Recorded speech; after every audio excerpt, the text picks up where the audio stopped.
Então, agora vamos falar sobre o choque.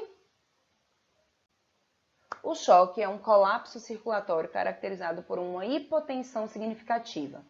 É uma incapacidade generalizada do sistema circulatório de perfundir as células e tecidos com teores adequados de oxigênio e nutrientes. Então, o que quer dizer isso? Quer dizer que o choque é um colapso do sistema circulatório, que vai fazer com que os tecidos não sejam perfundidos de maneira adequada e não recebam oxigênio, e aí o corpo todo vai começar a morrer, tá? Imagine como lá no infarto você vai ter o resultado da diminuição da parada do fluxo sanguíneo para uma área localizada. No choque, você vai ter a repercussão disso para o organismo como um todo. Quais são as causas de choque? Então, a gente pode ter choque, que a gente chama de choque cardiogênico, que é quando você tem falha no mecanismo que bombeia o sangue, ou seja, falha na bomba, falha no coração. A gente pode ter problemas de resistência vascular, e aí os vasos eles não vão conseguir fazer aquela resistência vascular adequada, a gente vai ter diminuição da pressão, e aí com isso a gente vai ter diminuição da perfusão, e a gente também pode ter diminuição do volume do sangue, e aí você não tem sangue suficiente para bombear no coração, né? Baixos níveis de fluidos corporais, como sangue ou mesmo o líquido do corpo, né? Que aí, consequentemente, vai diminuir também o volume sanguíneo. Os tipos de choque, a gente tem o choque hipovolêmico, que é aquele onde a gente tem perda de sangue, plasma ou líquidos extracelulares, e aí você vai ter diminuição do volume sanguíneo no final das contas. O choque cardiogênico, que é aquele onde você tem uma insuficiência ou parada cardíaca. O choque distributivo, que é aquele onde eu tenho problema no tônus dos vasos. Esse choque distributivo vai ser dividido em choque neurogênico, é quando eu tenho uma vasodilatação generalizada por causa de problemas neurológicos, e aí a gente não consegue fazer a vasoconstricção de maneira adequada. O choque anafilático, que ocorre quando você tem alergias que liberam substâncias vasodilatadoras, como a histamina, a nível sistêmico, e aí você tem uma vasodilatação generalizada. E a gente tem o choque séptico, que é quando você tem um processo inflamatório sistêmico. E esse processo inflamatório tanto vai liberar as substâncias vasodilatadoras, como vai aumentar a permeabilidade vascular, fazendo com que o volume sanguíneo diminua. E por último, a gente tem um choque obstrutivo, que é quando a gente tem a obstrução mecânica de alguma das partes do aparelho de distribuição sanguínea. Pode ser até uma obstrução mecânica do próprio coração. Então, vamos agora falar um pouquinho sobre cada um deles. Primeiro, choque hipovolêmico. Então, o que a gente vai ter no choque hipovolêmico? A gente vai ter o volume sanguíneo diminuído. Isso vai levar a um retorno venoso diminuído, ou seja, menos sangue volta para dentro do coração. Aí a gente vai ter um volume sistólico diminuído, o que leva a um débito cardíaco diminuído. Então, no final das contas, vai sair menos sangue do coração para o corpo. Resultado, perfusão tecidual diminuída, menos sangue circulando no indivíduo. Quais são as consequências disso? Vai depender do quão grave é a hipovolemia. Então, se eu tenho uma queda de volemia de menos de 20%, a gente tem uma queda discreta. Aí a gente vai ter perfusão diminuída de órgãos que toleram bem isquemia, como pele, osso, músculo, tecido adiposo.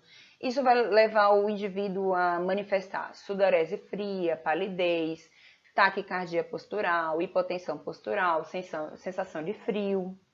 Mas a gente também pode ter uma queda de volemia moderada, ou seja, uma hipovolemia moderada, entre 20% a 40%. Aí esse indivíduo vai ter uma perfusão diminuída de órgãos que toleram mal a isquemia, como pâncreas, rim, baço. E aí a gente vai ter, esse indivíduo vai apresentar sensação de sede, hipotensão, taquicardia e oligúria. Oligúria principalmente por causa do corpo tentando regular isso aí, que a gente vai ver depois, que é um mecanismo de controle do corpo.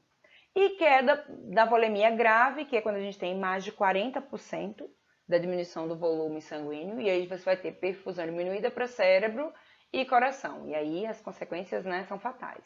Você vai ter taquicardia, pulso fino irregular, parada cardíaca, agitação, confusão mental e hipotensão.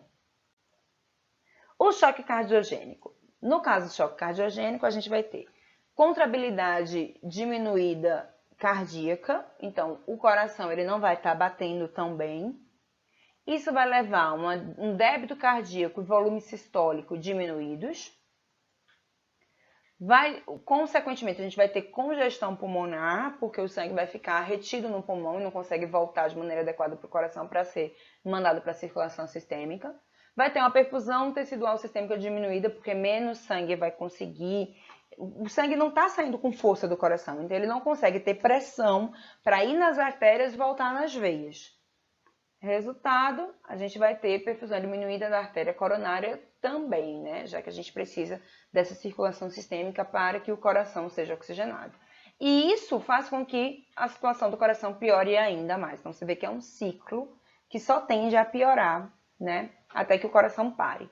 Então, no caso da insuficiência cardíaca, você vê que ela é até chamada de insuficiência cardíaca congestiva, que com o passar do tempo, esse sangue vai ficar represado, vai levar a congestão sistêmica nasártica, né?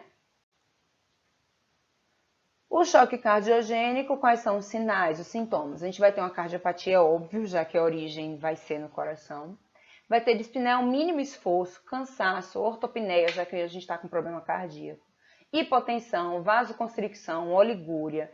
Vasoconstricção para tentar, tanto a vasoconstricção contra a oligúria, para tentar dar um equilíbrio, né? E voltar a subir a pressão, né?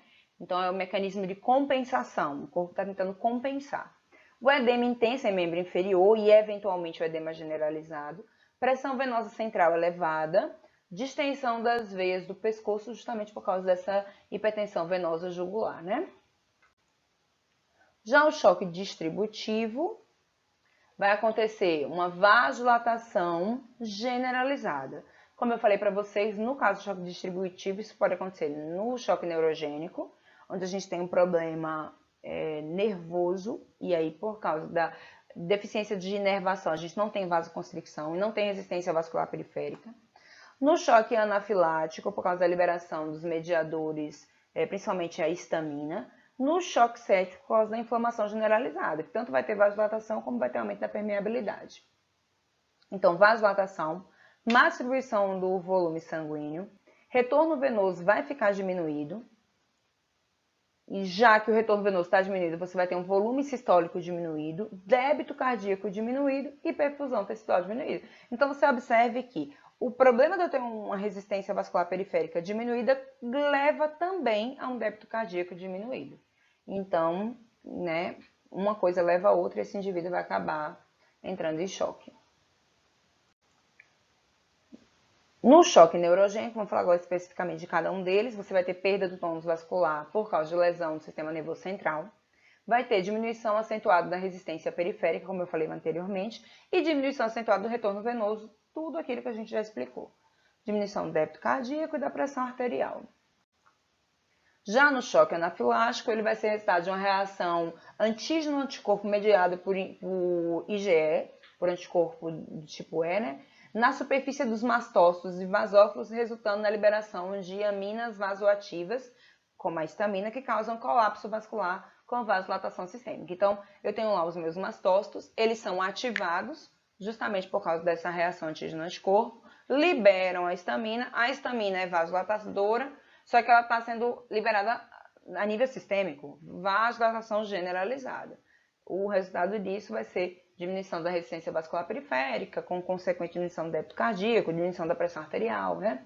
Pode ocorrer minutos após a exposição e ela geralmente acontece por causa de hipertensão, uma hipersensibilidade do tipo 1. Já o choque anafilático, quais são os sintomas? Você vai ter o rubor, urticária e angioedema por causa da alergia, são característicos da alergia. No aparelho digestivo, você vai ter náusea, vômito em jato, cólica abdominal, diarreia e enterorragia.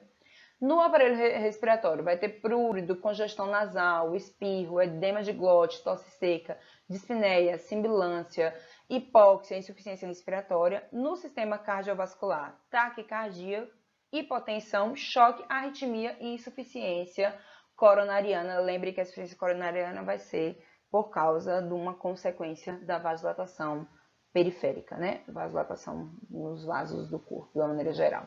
E notem que a maioria desses sintomas estão relacionados com a liberação dos mediadores da alergia, né? Já o choque séptico, embora ele seja, muita gente confunde o anafilático com o séptico, mas eles são totalmente diferentes. Porque no anafilático eu tenho uma alergia, no séptico eu tenho um processo inflamatório. É provocado principalmente por bactérias gram-negativas produtoras de endotoxinas, como por exemplo lipopolissacarídeos, né? E menos frequentemente por bactérias gram-positivas e fungos, mas pode causar também. O choque séptico é caracterizado pela síndrome da resposta inflamatória sistêmica, aquilo que eu falei para vocês. Liberação a nível sistêmico dos mediadores da inflamação. Qual a consequência? Vasodilatação generalizada, mas não apenas isso. Aumento da permeabilidade. Então, eu tanto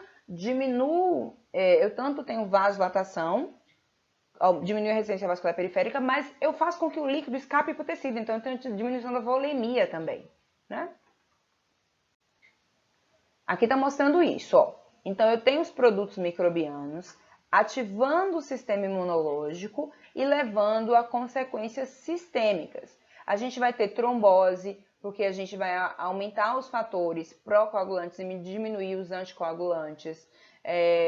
A gente vai ter vasodilatação aumentada e aumento da permeabilidade, né, vascular, aumento da perfusão, aumento da permeabilidade, diminuição da perfusão.